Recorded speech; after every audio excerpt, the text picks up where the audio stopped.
losing kickoff and not going to Madrid was like a real dagger to the heart, I'd say. It really was a rough time for me personally. It was just a constant kind of battle of like trying to get these wins, and we did get some wins, but not against any of the good teams, like the super, the ones at the top. You just don't give up despite feeling very defeated. I think that was how it felt for us.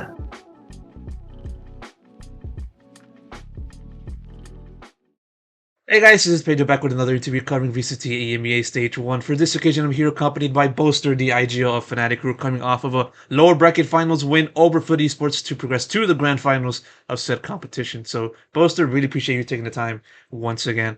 And yeah, just covering this series overall, I just want to know your official thoughts, official reactions going through a series like that. How are you feeling? What's going through your mind right now? Well, I'm relief really because I'm glad it didn't go to a fifth map, especially with another long day tomorrow. Yeah, I'm feeling good. We had some great comebacks. We showed some really good signs of confidence, especially like not necessarily. I think it's less confidence actually. We showed some really nice signs of not being scared to lose, especially in that split comeback. We were doing plays which I think in the group stages, as we were like doing it each week, the season, I'd say we weren't doing those plays because we were too scared. And today it was really working out for us in some of the plays. So I'm just happy. There's a lot to improve for Shanghai. However, you gotta take every win and celebrate it. Yeah, as you said, one more match to go before you guys now start focusing on Shanghai, that grand finals. But before we go into that, I just want to, of course, cover the series first and foremost. Of course, you already touched upon a little bit of the issues that you saw within the team for the series. What do you think was the biggest one out of all of them from your point of view? Um, Slow starts. I think we had a few slow starts, and the pistols weren't working out fully. And funnily enough, the pistols that so I watched their pistols this morning, and I was just like, right, I'm just gonna make anti-strats for their pistols. And the anti-strats that I did do, I think it was about 75%, but the pistols we already had, none of them won, which is so funny. So, the preparation game, I think, is always something that we can work on. But to be fair, preparation is in practice, and I think some of the stuff we do in practice can be better. And in practice, despite encountering those issues, you guys were able to bounce back, overcome them, and just come home with the W. And yeah, looking at also another part at this team's performance against Foot, it's been a recurring theme for this Fnatic team. And when I say that, I say about the slow starts and just having to start off with the deficit, but then coming back in the later stages of a given map in a given series. I mean, it's the kind of thing that kind of just happens repeatedly for this team. What do you think has been the main cause for that? These slow starts that you've been talking about.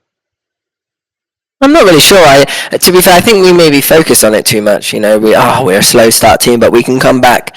I think it's like mental. It's half the battle is mental, and then half the battle is we got to win a pistol. If we win a pistol, we're a very big momentum team, so we can start snowballing. As you can see on like split, we lost both pistols, but once we got around on defense, we really snowballed it and took it all the way. And it seems like when the enemies get closer to the win is when we actually start playing even better. It's really funny. I don't know why we do that. Yeah. But it just does happen, and you guys are able to just repeatedly make it happen. It's kind of to a point where you kind of see people say like the Breaking Bad theme or Breaking Bad meme. Well, they just can't keep getting away with this, but you guys just keep on getting away with this. Yeah, I mean, in that split game, we had some big clutches come out. Well-needed clutches as well. It could have been over, really. It probably should have been over for us. However, that's how Valorant is. You shoot heads, and if you win the clutches, you have more chance of winning, and we were winning the clutches, and that's how it goes sometimes. And you can't really critique it. Maybe there could have been something done better in the round. However, you haven't really got time to worry about it. You got to move on to the next round and move on to the next game. Yeah, and talking again about this series, more so just focusing on Foot. Of course, this is not the first time you faced off against Foot this year, or more specifically this stage. You already faced them earlier on in the group stage, but then lost. What are some of the biggest adjustments that you made for the team for this rematch?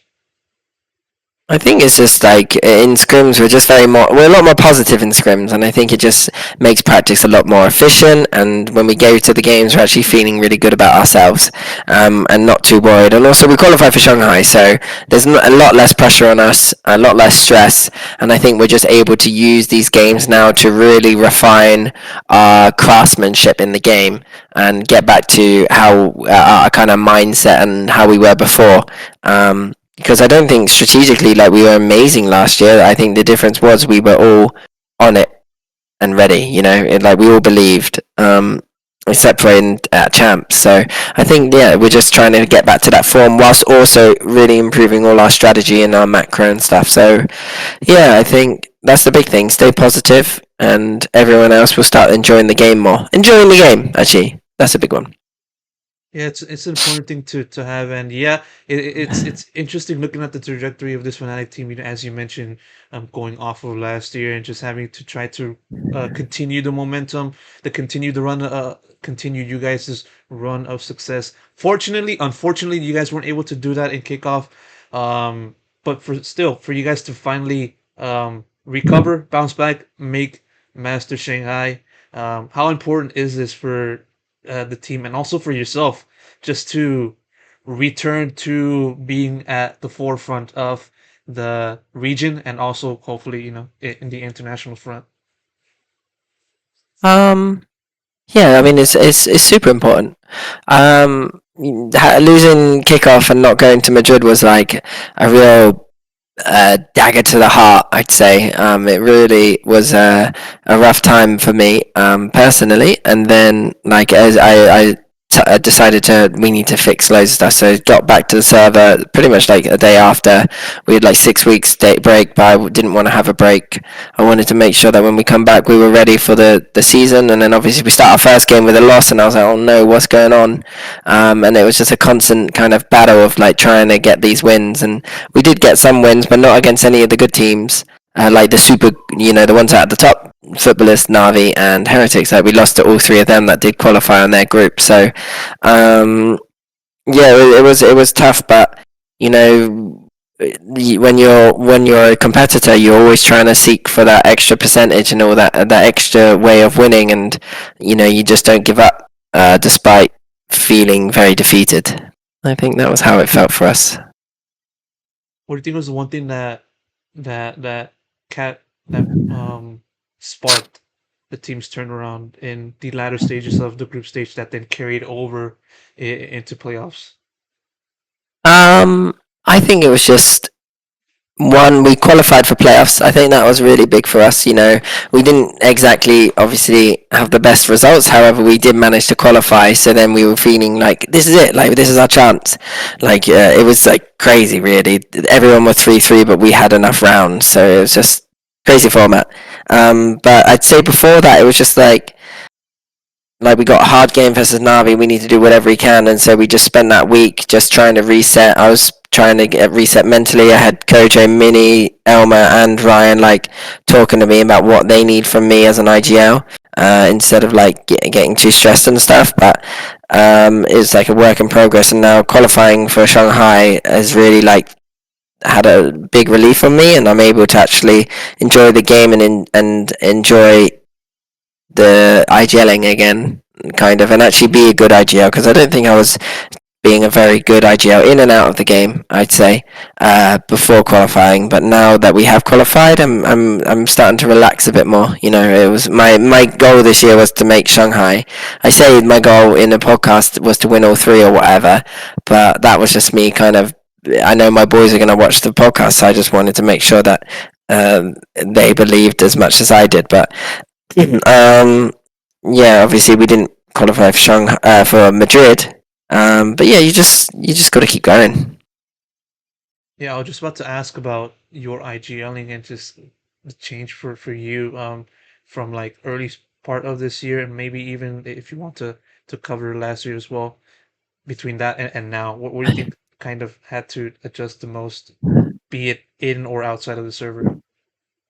I think it's like, yeah, in outside of the server, it's just in scrims staying positive. I think that's a really big thing I'm going to be focusing on for the rest of this year, and not being like annoyed if the boys make a mistake in practice. Because in on when I get on stage, I'll never be annoyed. You know, when on stage, if you get annoyed at them and the mood changes, it's over. Like you'll lose the game, which is why we're able to come back. I think because we have a zero get annoyed policy at each other when we're on stage. It's like if you're saying, why did you do this? We say, next round. We don't even respond to the person. We say, no, next round. We don't talk about that. We go on. We move on. And I think that's kind of one big thing from us. I don't think I was doing necessarily anything great IGLing last year. I think I was a bit more vocal in the mic and mic Gray. I think I was a bit more confident in my calls. And this year I wasn't as confident, and I was like, can we do this? Oh, I think we should do this, boys. Instead of last year, I think I was like, let's do this. You know, I didn't say I didn't say can we. It was more like you get your asses over here. And I think that's something in this playoffs that I've been really focusing on is being more assertive, calling for the freezes, calling for everyone to be calm.